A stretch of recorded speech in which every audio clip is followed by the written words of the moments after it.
with us throughout not only this day, but all days. And so this morning, we gather here to remember that I am enough, that everything that I need is within me, and we are present to that experience every moment, every time, every hour.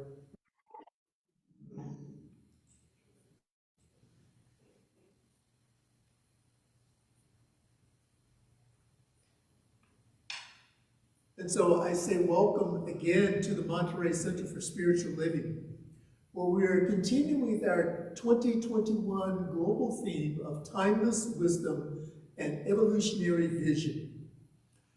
Our new theme for the month of July is Pulled by Vision. And you may remember this from, I think maybe it had been January when we started with the idea of visioning. So throughout the year, you're going to see us circling back to some of the topics that we have discovered, that we have discussed, as we're continuing to discover and identify new ways of expressing and bringing just back into consciousness that, again, as the song said, everything that I need is already within me. And so our talk for today is Pulled by Vision, We Hold These Truths. Now let me give you a little bit of a context for this month. We revisit our spiritual principles, using them as a launching pad for a full expression of the vision. And with the vision, we are pulled forward. We're pulled forward, and this allows us to revision, to refine what the vision is, to get a clearer understanding, and out of that, to recommit to the vision. And as we explore more deeply how living from a through-me consciousness, the place that emerges from complete trust, we experience this when we stop, when we let go, and when we surrender. And it is in those moments of surrender that the solution to whatever it is that we are seeking or searching for is revealed. It is in that moment of surrender that the change we are praying for, or treating for, or saying affirmations for, manifest, and all of this advances us towards a more lived experience of freedom. And so today's topic, Pulled by Vision, we hold these truths. We hold these truths from our Science of Mind teaching. And what a natural segue this is into the celebration of July 4th, the day where we're celebrating not only our independence, but also our interdependence, recognizing that our own freedom is dependent upon others also being free. For when we are unified in life, everyone is free. And we do believe that the unity of all life is that which is eternally and forever and ever expressing itself. And we turn to the evolutionary vision from our Centers for Spiritual Living Global Vision. And for today, the guiding principle for this vision is we envision a world where each and every person has enough food, a home, and a sense of belonging. A world of peace and harmony, enfranchisement and justice. And from the timeless wisdom of our Science of Mind principles and core concepts, we look again to our statement of what we believe. And we're looking at three principles this morning that form the background for this presentation, for this talk. We believe in the incarnation of the Spirit in all, and that all people are incarnations of the one Spirit. We believe the ultimate goal of life to be a complete emancipation from all discord of every nature, and that this goal is sure to be attained by all. We believe in the unity of all life, and that the highest God and the innermost God is one God. And for those of us in the audience, those who are listening in now or will be listening to this on a playback, I encourage you to, and I recognize that the term God in some of our life experiences has been used as a means of beating us up, or as a means of attempting to coerce us, or to shame us, or to guilt us into doing something that we may not necessarily want to do. Or as someone shared with me earlier, there was a youngster who came home and said to his parents, I can't understand why God is mad with me. I haven't done anything. And so it is out of that context that I offer to you other words to identify this one presence, this one source, this one power. So if the word God does not resonate with you, don't get caught up on it. Find something that works for you as a connection to your higher power, your innermost presence and being.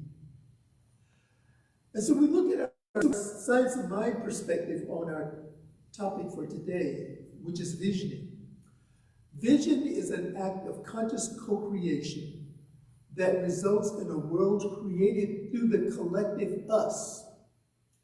Again, we are all in this together, so we are co-creating a world that works for the collective us. Our actions are driven by clarity, courage, and conviction. And I give you an example of this.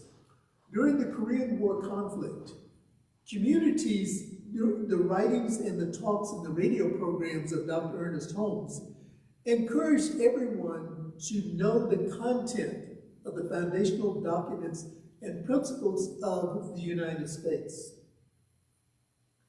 And so fast forward to today, we invite our CSL global communities to encourage people in all nations to know and to understand the workings of their respective governments.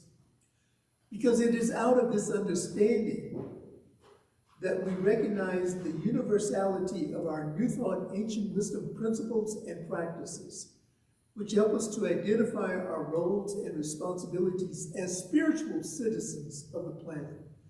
And this is a new way of looking at how we show up and how this collective work brings us and unites us. When we begin to look at ourselves as spiritual citizens of the entire planet, again, we are independent and at the same time interdependent with one another.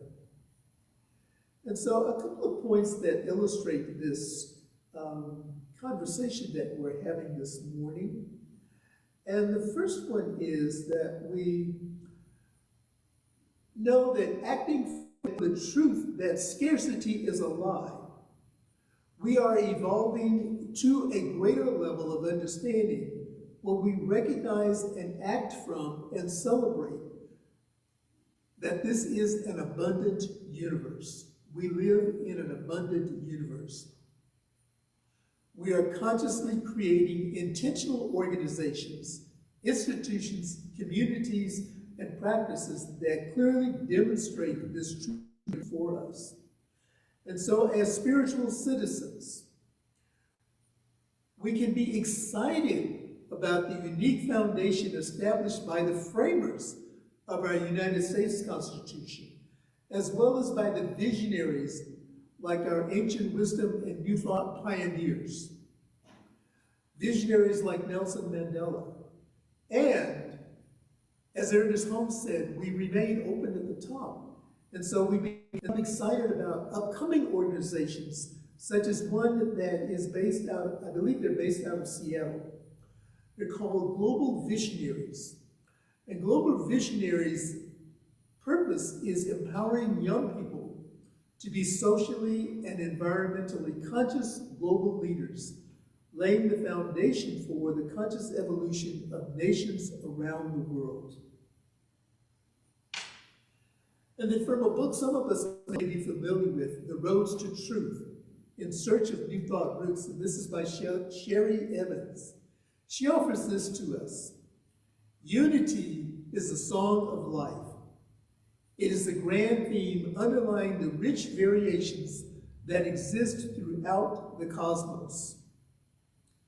Whatever we see, whatever we experience, it is only a manifestation of the eternal oneness. And so another way of identifying for us that we're all in this together. And our second illustration is that we acknowledge our interconnectedness, our oneness, and our social and moral responsibility to honor the infinite presence in each one. This is a recurring theme, that we honor the infinite presence not only within ourselves, but the infinite presence within each one. We recognize how vitally important it is to provide safe space for peaceful expression, so that the experience of every member in our group, in our society, allows them to affirm what it is that they believe, with the overarching idea of do no harm. And I offer this illustration for you in terms of creating safe space and peaceful expression. Let's just suppose that someone comes into our community, into just our local community here in Monterey, and they're not familiar with the teachings and the principles of Dr. Holmes or Science of Mind or New Thought Wisdom. They sit kind of on the sideline and they gather a little bit of information, just as I say, enough information to be dangerous. And they have their own agenda and they have their own ideas that may not necessarily be in concert with the principles that we teach in this philosophy of taking personal responsibility for our lives. And so what they do is manipulate and hijack our mission, our vision, and our purpose to promote an opposing agenda that makes us wrong for our beliefs. And that is where conflict begins. That is where confrontation begins. And this is what we have seen that has been played out throughout our country in the peaceful demonstrations that have turned into peaceful protests, that have been infiltrated by people who have their own subtle agenda. Again, remember the purpose of life-affirming institutions and organizations is to do no harm. And when we live from that place in our personal lives of doing no harm, then that is where we truly do live in close contact with the indwelling presence of Spirit. We commit to honor the magnificent diversity of humanity, recognizing that every racial, cultural, gender, ethnic, age, or ability identified individual or group brings an energetic and an intelligence that is essential to the creative and affirming evolutionary life of humanity. Dr. Holmes offers us this from the Science of Mind textbook. In our ignorance of the truth, we have missed the highest power we possess. And so great is this power, so complete is our freedom in it, so absolute the domain of law through it, that the misuse of this power has brought us to the very conditions from which we suffer. And so it is our misuse of our power, it is our misuse of our freedom that brings us to these points of suffering. And then our third illustration, we are here to actualize and expand the vision of the founders of the United States and our New Thought, our ancient wisdom teachings. I remember the first time I heard this expression, it was a little bit of a challenge for me to embrace it. But we have signed up, or we have volunteered for such a time as this by our mere presence on the planet right now. That may be a little hard to digest, but we chose to be here for such a time as this by volunteering to come in and express in this form on the planet right now. And so it is through our spiritual practices, especially through the practice of visioning, that we're invited to explore more deeply how living from through me consciousness, the place of complete trust, where we stop, we let go, and we surrender, knowing that in the moment of surrender, the solution is revealed.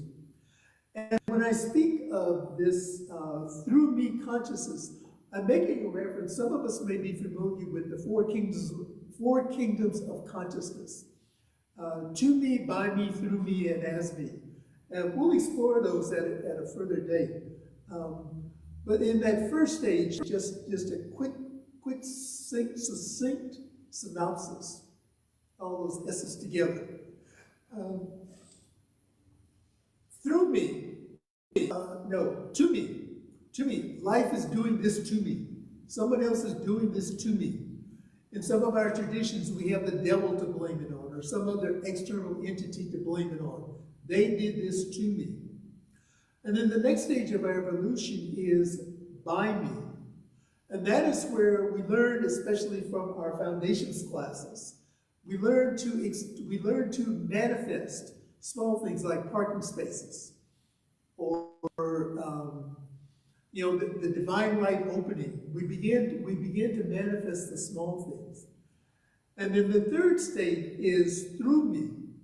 We recognize that God is expressing through me, and that I am a co-creator in life, recognizing this essence that is creating itself through me. And then the fourth stage is as me. And this is where we reach that point in our evolutionary understanding that we know that this eternal presence is expressing itself as me, that I am one with the very essence of all that there is. And so, in all of this that I have offered to you this morning, I invite you to don't be scared. When we travel in a new territory, sometimes it brings up fear, so don't be scared. Spirit has our back if we need that little bit of assurance. As we evolve consciously and organically, we know that we are co-creators, that we have the responsibility, the opportunity, and the authority, yes, claim our authority to create a world in which everyone can thrive. And I believe this is the ultimate goal that everyone seeks. We may have different ways of expressing it and identifying it, but I believe this is the goal that everyone seeks. And so on this holiday weekend, a weekend of social, spiritual, and religious celebrations here in the United States, we are to unshade the truth by acknowledging we are inclusive in our cultural and spiritual engagements. We move forward and we create and remember that we are created in love. We embrace a vision of freedom, justice, equality, respect, and stewardship. We revision, we refine, we get clearer, and we recommit to the vision of the foundational documents and principles of the United States, that all people are created equal, that all people are endowed by their Creator with inalienable rights, the right to life, liberty, and the pursuit of happiness. In our New Thought Ancient Wisdom principles and values and teachings, we believe and affirm the principles of individual and collective spirituality, physical and psychological evolution. And in the words of Malcolm X, when I becomes we, even illness becomes wellness. When I becomes we, even illness becomes wellness. And so our reflective questions are journaling based on today's topic, and I've invited our tech team to place these in the chat for those who are viewing via Zoom and into the comments section on our Facebook page. And so those questions are, but the overarching question is, what is ours to be and do as community? What is ours to be and do as community? Sometimes we have a tendency to put the cart before the horse, if you will. Or we shoot the arrow and hope that it lands at a certain place, rather than identifying the point that we're shooting the arrow towards. That is the doing part. When we place doing before being, it's like a crapshoot. Whatever we get, we get. When we begin from a place of what am I to be, or as I ask of my inner guidance, what am I to know? What am I to be? And then what am I to do with this knowing? So we ask, what is ours to be and to do as a community? And the invitation is to identify ways to be intentional, to become inclusive and diverse. As a spiritual citizen, be committed to honor and respect the racial, ethnic, religious, and cultural diversity of all humanity. And then the final action piece, if you're willing, is to identify another religious or spiritual community to have a learning exchange with, learning about their practices, and to the extent that it is possible, work together on a community-wide project. And that is something I will be doing with our interfaith community once we become active again, is to identify ways that our center, our local community, can have a local impact, which evolves into a global impact. And so our affirmation for this week is, I am the spiritual and moral arc of the universe. I am the spiritual and moral arc of the universe. And now let us pray together. We come together in the beauty and in the silence and in the sacredness of this space, fully aware and fully embraced by the all-prevailing presence of Spirit that is in and through and as every expression of beingness, the one life.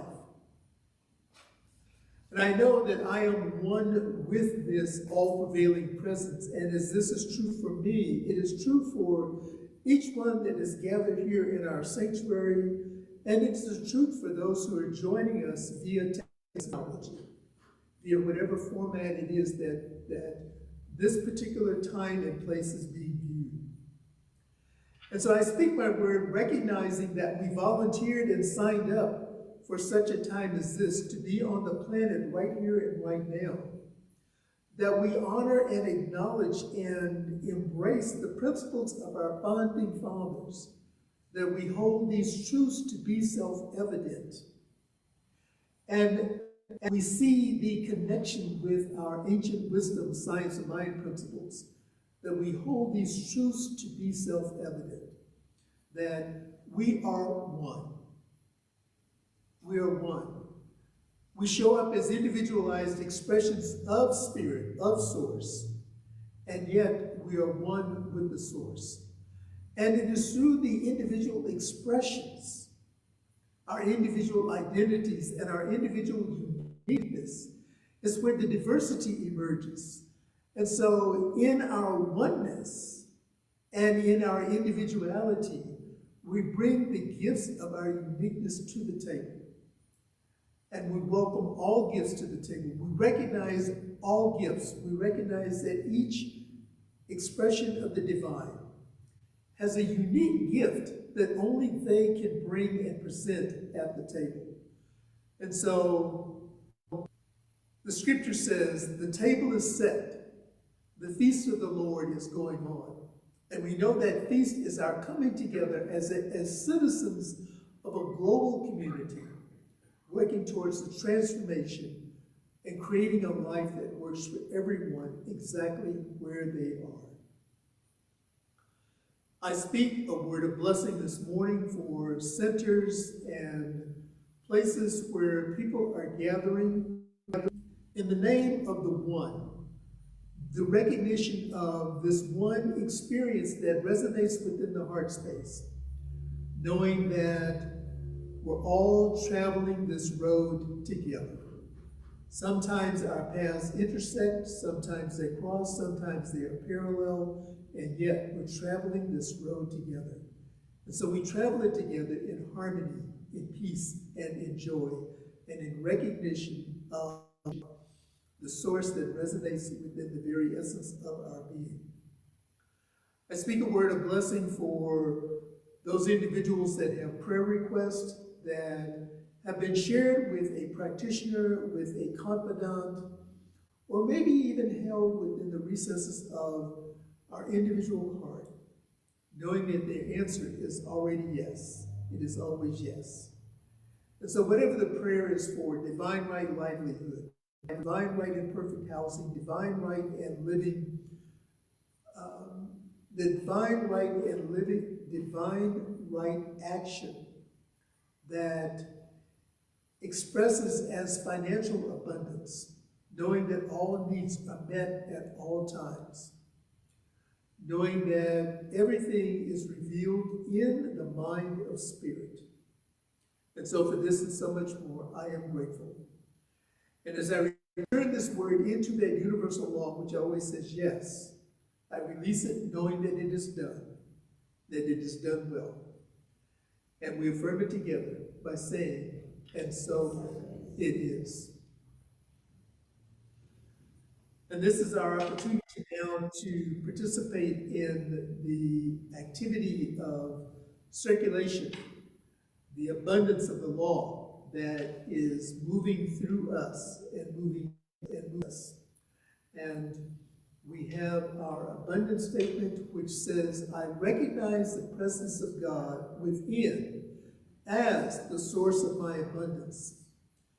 It is out of my abundance consciousness flows everything I could desire in life. With gratitude and thanksgiving, I now participate in the flow of uninterrupted abundance.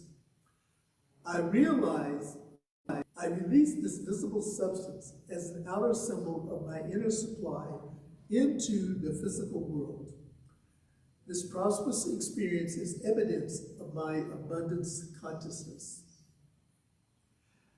And I come to you every week, every time that we gather, to express deep, deep gratitude for the way that this spiritual community is supported by our members, by our friends, by those who enjoy being with us. Just because we're good. And we know that you are good. So it's this explosion of goodness that brings us together. And so continue supporting the center. You may mail in a check, and the address is on our screen. You may visit our secure website and make your donation there, or you may text to give, and the text number is on our screen. And so I invite our family in our virtual community to join us next week, where we are continuing our theme for the month, Pulled by Vision. And the talk title will be Free Your Mind and the Rest Will Follow. Free your mind and the rest will follow. That should be exciting to see how this unfolds through the week. And so again, we say to our virtual community, we love you. We thank you, we appreciate you, and we know that everyone is in God's care.